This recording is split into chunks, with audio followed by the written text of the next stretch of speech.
Perkenalkan, nama saya Noni Dwi Utami dari kelas 10 BDP 2 dan menempati absen 13. Saya berasal dari SMK Negeri 1 Yogyakarta. Pada kesempatan kali ini, saya akan mempresentasikan kepada kalian materi tentang pengertian komunikasi. Berikut saya lampirkan profil data diri saya dan guru pembimbing saya. Baik, langsung saja kita bahas pokok materi kali ini, yaitu pengertian komunikasi. Simak baik-baik ya, pengertian komunikasi. 1. Pengertian komunikasi. Komunikasi dalam bahasa Inggrisnya, communication menurut asal katanya berasal dari bahasa Latin, yaitu communicatio.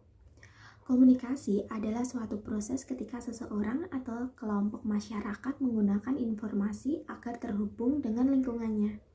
Pada umumnya, komunikasi terjadi secara lisan atau verbal. Komunikasi dapat terjadi jika ada persamaan antara penyampaian pesan dengan orang yang menerima pesan. 2. Pengertian komunikasi menurut para ahli. Yang ke-1, Carl I. Hovland berpendapat mengenai pengertian komunikasi. Menurutnya, komunikasi adalah suatu proses yang memungkinkan seseorang komunikator menyampaikan pesan lambang-lambang verbal untuk mengubah perilaku orang lain komunikan.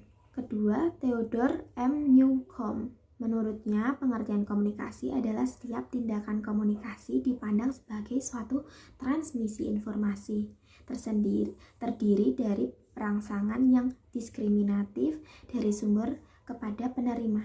Ketiga, Everett M. Rogers. Everett berpendapat bahwa komunikasi adalah proses di mana suatu ide dialihkan dari sumber kepada suatu penerima dengan maksud untuk mengubah tingkah laku mereka atau penerima. Keempat, Onong Ujana Effendi yang mengungkapkan pengertian dari komunikasi adalah proses penyampaian pikiran atau perasaan oleh seseorang kepada orang lain.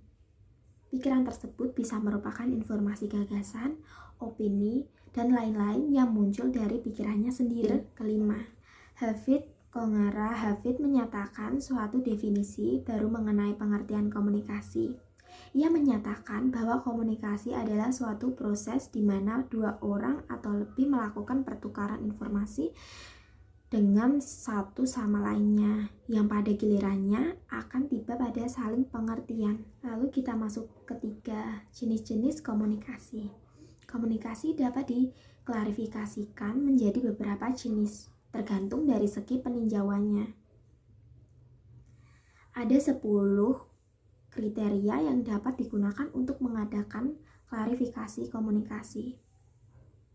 Kriteria-kriteria komunikasi tersebut adalah A. Jenis komunikasi menurut lawan bicara, komunikasi pribadi, komunikasi umum. B. Jenis komunikasi menurut jumlah orang yang berkomunikasi, komunikasi perseorangan, komunikasi kelompok. C. Jenis komunikasi menurut cara penyampaian komunikasi lisan secara langsung dan tidak langsung, komunikasi tertulis, gambar atau foto, surat, naskah.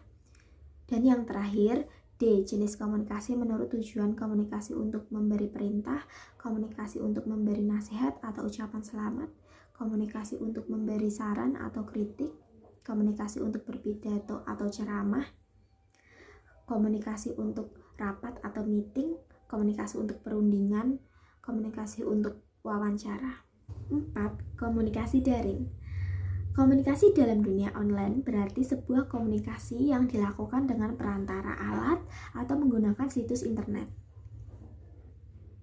Komunikasi adalah pengiriman dan penerimaan pesan atau berita antara dua orang atau lebih sehingga pesan yang dimaksud dapat dipahami.